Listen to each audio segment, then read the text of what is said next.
कहते हैं कि हिंदू धर्म के लिहाज से अयोध्या में जन्मे भगवान श्री राम एवं मिथिलांचल की बेटी माता सीता का विवाह अनुकरणीय माना जाता है। मिथिलांचल ही नहीं, दुनिया का हर इंसान चाहता है कि उनकी जोड़ी और उनके अंदर का संस्कार माता सीता एवं भगवान श्री राम जैसा हो। और इसी लिहाज से बिहार में भगवान श्री राम और माता जानकी का विवाह का प्रसंग अनुकरणीय माना जाता है।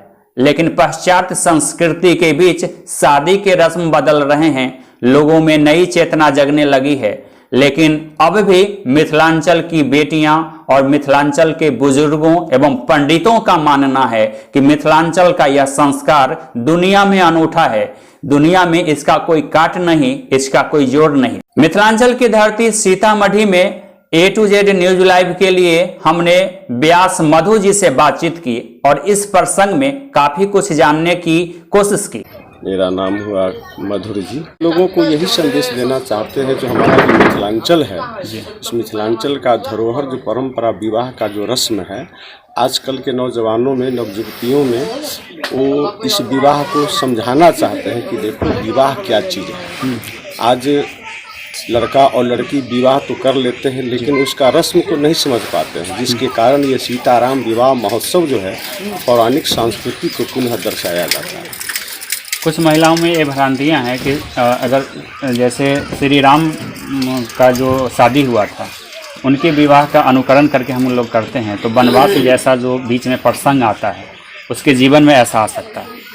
इसमें कितनी सत्यता? ये तो भ्रम है लोगों का जी। भगवान सीता जी को जो वनवास हुआ है तो वनवास का कारण कई कारण है ना, लेकिन यहाँ जो है राम जी अपने राजा थे, वह राजा का जो परंपरा होता है उसको निभाने के लिए, जनता पर विश्वास डालने के लिए अपनी पत्नी को भी वनवास में भेज दिए और भगवती जानकी अपने पति को, सम्मान को बचाने के लिए स्वयं को वनवास गई, न कि राम जी उनको भेजे। कि जो स्त्रियां हैं, लगता है कि इस नगरी में रहते हुए हमारा जो सीता का जो चरित्र है उसको नहीं अपना रहे हैं, अपने जीवन में नहीं ला रहे हैं। क्या कहेंगे, क्या मैसेज देना चाहेंगे? यही तो मैसेज है। सीताराम विवाह महोत्सव जो है यही तो मैसेज दिया जा रहा है कि जैसे सीताराम पति पत्नी का धर्म को अपनाए और राजा से लेकर के जनता तक और अंतिम समय तक पति पत्नी के धर्म को निभाए। इसीलिए यह मैसेज यही है लोगों को कि सीताराम जैसा दाम्पत्य हर इंसान को अपने जीवन में आना चाहिए। लेकिन इस राह में तो बहुत संकट है, बहुत परीक्षा है। हाँ, तो परीक्षा तो होता ही है। पति पत्नी के जीवन में बहुत सारे उठापटक होते हैं, फिर भी सीता और राम अपने पति पत्नी धर्म को छोड़े नहीं, अंतोगत्वा तक दोनों का प्रेम बना रहा।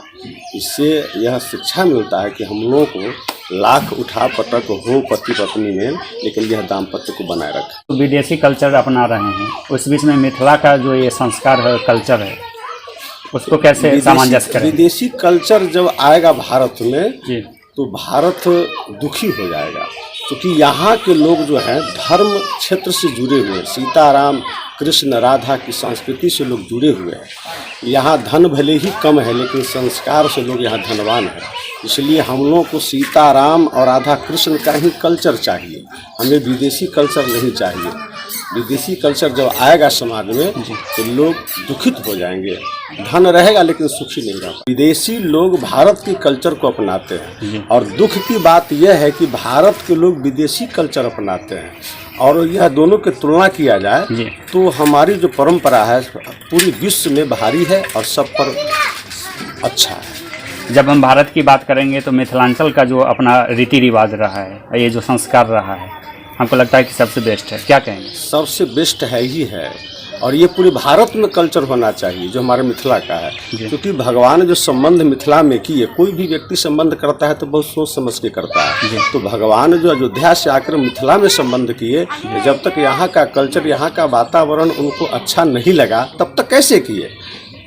क्योंकि बाग तराग बिलो के प्रभु हर्षि बंधु समेत परम रम्य आराम रह जो राम ही सुख देत। उस वाटिका में जब भगवान गए हैं तो लखन लाल जी से कहते हैं कि यह मिथिला का जो संस्कृति, यहाँ का जो आचार विचार संस्कार है, यह मुझे सुख प्रदान कर रहा है। जहाँ पर राम को स्वयं सुख प्रदान होता हो वहाँ अन्य लोगों को तो सुख होगा ही। इसीलिए मिथिला का कल्चर भारत में सबसे भारी है और भारत का कल्चर पूरे विश्व में सब प्रभावी है।